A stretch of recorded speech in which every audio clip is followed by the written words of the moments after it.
अब हम logical reasoning के next topic cause of effect के बारे में डिस्कस करेंगे। कॉज ऑफ इफेक्ट जितना आसान है करना उतना ही कंफ्यूजिंग टॉपिक है, ठीक है। इसमें स्टूडेंट जनरली मिस्टेक करते हैं। मिस्टेक वो क्या करते हैं कि उन्हें पता ही नहीं होता कि इस क्वेश्चन में क्या नीड है और इस क्वेश्चन का जो फाइनल आंसर है वो हम कैसे फाइंड आउट करेंगे।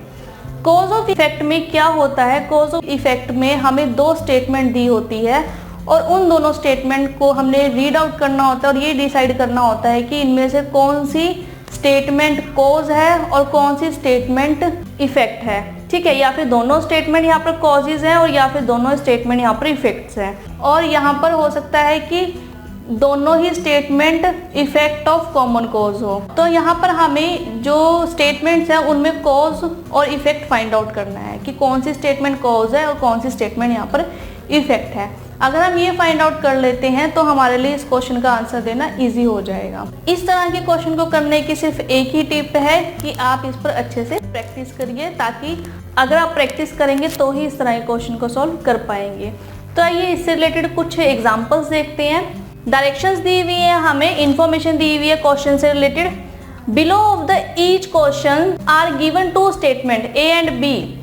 These statement may be either independent cause or may be effect of independent cause or a common cause. One of these statement may be the effect of other statement. Read both the statement and decide which of the following answer. Choose correctly the relationship between these two statement. Clear है हमें कि यहाँ पर जो question दिए गए हैं उनमें हमारे पास दो स्टेटमेंट है ए और बी। यहाँ पर जो स्टेटमेंट दी गई है वो इंडिपेंडेंट कॉज हो सकती है या फिर इंडिपेंडेंट इफेक्ट हो सकती है, ठीक है। इंडिपेंडेंट कॉज ऑफ इफेक्ट हो सकती है या फिर कॉमन कॉज हो सकते हैं इन स्टेटमेंट जो हमें दी हुई है।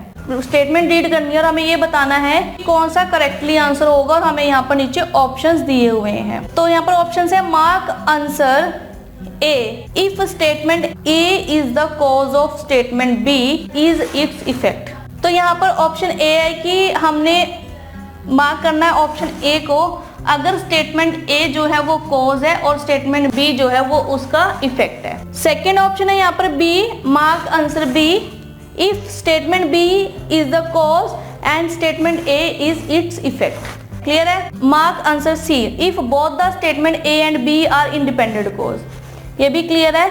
Mark answer D if both the statement A and B are effect of independent cause। फिर नेक्स्ट ऑप्शन है यहाँ पे mark answer E if both the statement A and B are effect of some common cause।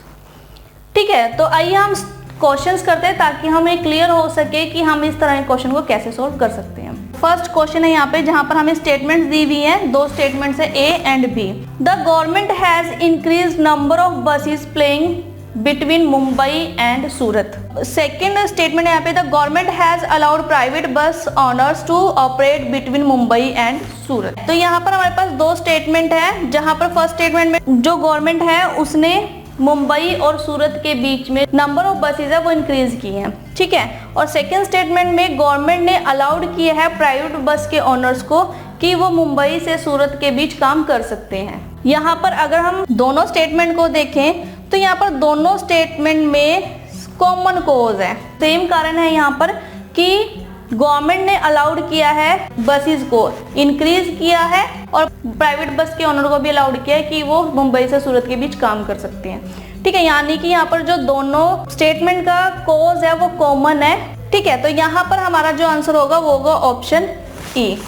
Option E both statement A and B are effect of some common cause। यहाँ पर हमारे पास answer है option E, क्योंकि यहाँ पर हमें read out करने से ये पता चल रहा है यहाँ पर कुछ कॉमन रीजंस के कारण गवर्नमेंट ने नंबर ऑफ बसेज है वो इंक्रीज किया है यहाँ पर। और सेकंड जो स्टेटमेंट है उसमें भी हमें ये पता लग रहा है कि जो गवर्नमेंट है उसने प्राइवेट बस को भी अलाउड कर दिया है कि वो मुंबई और सूरत के बीच काम कर सकते हैं। अब कुछ कॉमन कॉज रहे होंगे जिसके कारण गवर्नमेंट ने यहाँ पर बसों की संख्या इंक्रीज की है। तो यहाँ पर जो ये इफेक्ट हुआ है जिन कॉमन कॉजेज के कारण ये इफेक्ट है कि जो बसों की संख्या गवर्नमेंट को बढ़ानी पड़ी है। ठीक है, तो इसका आंसर होगा हमारे पास ऑप्शन ई।